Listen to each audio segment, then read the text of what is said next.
The history of black holes. Black holes were first prophesied by geologist John Mitchell in 1783, as he first predicted an idea of a body so massive that light could not even escape. In 1796, Pierre-Simon Laplace predicted the same idea, but their ideas were disregarded because no one could understand how light, a massless wave, would be affected by gravity. What are black holes? A black hole is an area in space where the gravitational pull is so large that light cannot even escape. The gravitational pull is so strong due to matter being squeezed into a very small area, creating extremely dense matter. Since no light can escape from black holes, they are invisible to the human eye. How are black holes formed? Black holes are formed from the deaths of stars. However, only stars of a certain size form black holes. The process of a star's death is taken into account. When a star fused all its hydrogen in its core, the nuclear reactions that take place inside the star's core will stop. When these nuclear reactions cease, the energy production needed to support the star will not occur. In order to provide a temporary solution to sustain its life, the core will begin to collapse into itself and become very hot. Hydrogen is available outside the core. In this way, hydrogen fusion still occurs in the shell surrounding the core. However, the progressively heating core will push the outermost layers of the star outward, which causes them to expand and cool, changing the star into a red giant. The star's internal nuclear fires become very unstable, causing the star to pulsate and eject its outer layers, which is known as the phenomenon of supernova or a nova.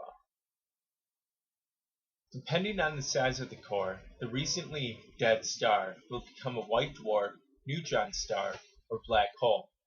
White dwarfs occur to stars similar in size to that of our Sun and are caused by novas. Supernovas, which occur when the core collapses and explodes, form neutron stars or black holes. Neutron stars, generally occurring to stars 1.4 and 3 solar masses, form when the stellar core collapses, causing the electrons and protons to combine and form neutrons. Black holes form from stars more than 3 solar masses, usually 10 to 15 times as massive as our Sun. The stellar core of the star collapses, completely destroying the matter, creating an infinitely dense object whose gravity is so strong that light cannot even escape its grasp.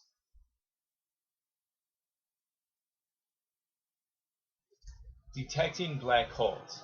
As stated previously, black holes are invisible to the naked eye and can only be detected indirectly. If looking through a X-ray microscope at the cosmos, the eye could detect a black hole by noticing a strange pattern of light that seems to be pulled towards a distinct point in space. This strange pattern is due to when matter enters a black hole, the matter gains kinetic energy, heating up and squeezing. The heating ionizes the atoms, raising their temperature to some million Kelvin and consequently emitting X-rays. Black hole sensation. To be sucked into a black hole, an object must pass inside the Schwarzschild radius. At this radius, the escape velocity is equal to the speed of light, and thus light nor any other object can escape. Further, let's say a person fell into a black hole. In most normal-sized black holes, the person would die immediately.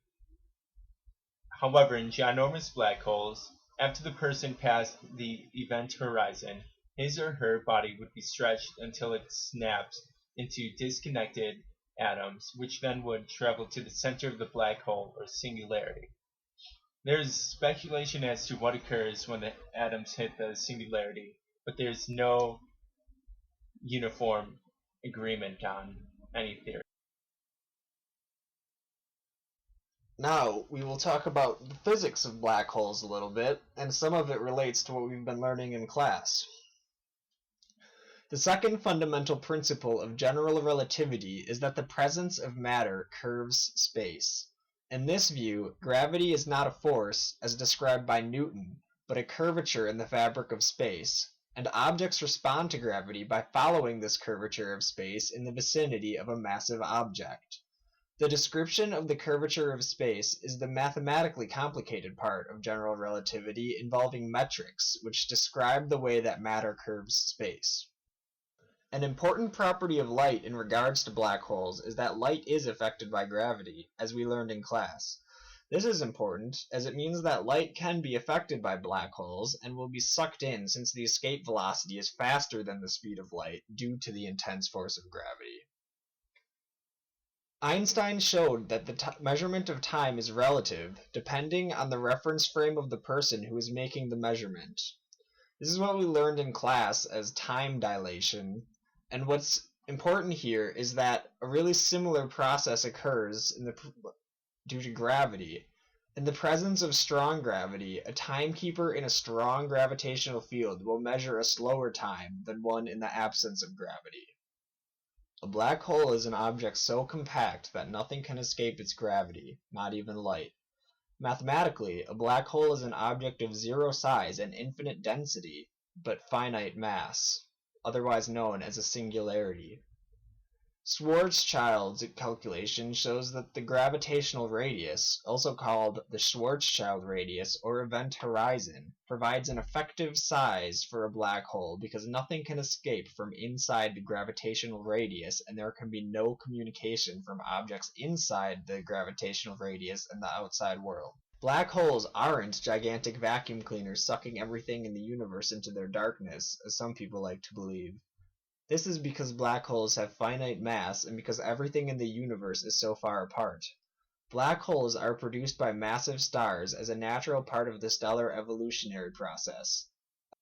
A black hole from a collapsed 10 solar mass stellar core will have a mass of 10 solar masses as well. It will produce gravitational effects on neighboring stars just like a normal 10 solar mass star would.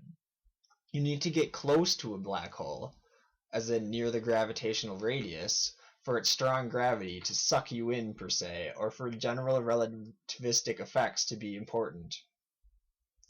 Similarly, if you were on a planet orbiting a star which became a black hole, you would not be sucked in by the black hole's gravity. Since the star loses no mass, you would feel no change in the gravity and would continue to stay in the same orbit. Should you be unfortunate enough to be sucked into a black hole, your demise would be nearly instantaneous in your reference frame. You would first be pulled apart by intense tidal forces because the force on your feet would be much stronger than that on your head. Then you would be crushed into infinite density as you became a part of the singularity at the center of the black hole. Things would appear very different to a distant observer due to the general relativistic effects described before. Time, as measured far away, would appear to get slower and slower as you approach the gravitational radius. The distant observer would be denied the thrill of actually seeing you disappear into the black hole because time stops, for them, at the gravitational radius.